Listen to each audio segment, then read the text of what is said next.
ফরিদপুরের বোয়ালমারীতে মাঘী পূর্ণিমার পুণ্য স্নান অনুষ্ঠিত হচ্ছে। সেখানকার খবর জানাতে সরাসরি যুক্ত হচ্ছেন সহকর্মী NKB নয়ন। নয়ন, স্নান ঘাটে পুণ্যার্থী সমাগম কেমন দেখছেন, সার্বিক পরিস্থিতি কেমন দেখছেন? ধন্যবাদ জ্যোতি। আমি এই মুহূর্তে দাঁড়িয়ে আছি ফরিদপুরের বোয়ালমারী উপজেলার সাতর ইউনিয়নের কয়রা কালীবাড়িতে, যেখানে মাঘী পূর্ণিমা স্নানে হাজার হাজার মানুষ এখানে স্নান উৎসবে মেতে উঠেছেন। সকাল থেকে এই স্নান শুরু হয়েছে। এই স্নান উপলক্ষে কিন্তু দেশের এবং জেলা উপজেলার থেকে কিন্তু হাজার হাজার মানুষ সকাল থেকে কিন্তু এখানে সমবেত হয়েছেন এই স্নানের লক্ষ্যে। তো হিন্দু ধর্মাবলম্বী যারা আছেন তারা কিন্তু এই যে স্নান উৎসবটি, এটি কিন্তু প্রায় 250 বছরের একটি ঐতিহ্য, এমনটি কিন্তু কর্তৃপক্ষ আমাদের এমনটি জানিয়েছেন।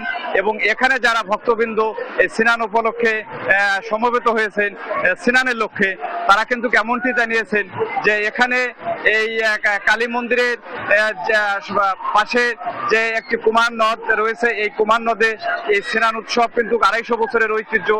এখানে স্নান করলে কিন্তু তাদের মনের যে পাপ, মনের যে দুঃখ বেদনা, তারা কিন্তু অনেকটাই মানে এখানে পাপ মোচন হয়, এমনটি কিন্তু তারা আমাদের জানিয়েছেন। তো এখানে কিন্তু জেলা উপজেলার ছাড়াও এবং দেশের বাইরে থেকেও কিন্তু অনেক মানুষের এবং অনেক ভক্তবিন্দু তারা কিন্তু এই স্নান উপলক্ষে এখানে এসে কিন্তু স্নান করে, আমরা এমনটি জানিয়েছি। তো আমরা এখানে এবং 3 দিন ব্যাপী কিন্তু এই স্নান উৎসবটা চলে। এবং এখানে এই স্নান উপলক্ষে কিন্তু পাশেই কিন্তু গ্রামীণ যে ঐতিহ্য মেলা, সেই মেলায় বসেছে।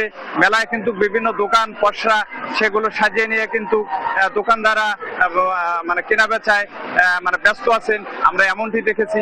এবং এই যে স্নান যে উৎসবটি, এই যে স্নান, এটা কিন্তু যুগ যুগ ধরে চলে আসতেছে তাদের মনের বিশ্বাস। এবং এইখানে যে কালীবাড়ি রয়েছেন, এই কালীটিও তাদের জাগ্রত, এমনটি কিন্তু ভক্তদের আশা আকাঙ্ক্ষা এবং তাদের দাবি।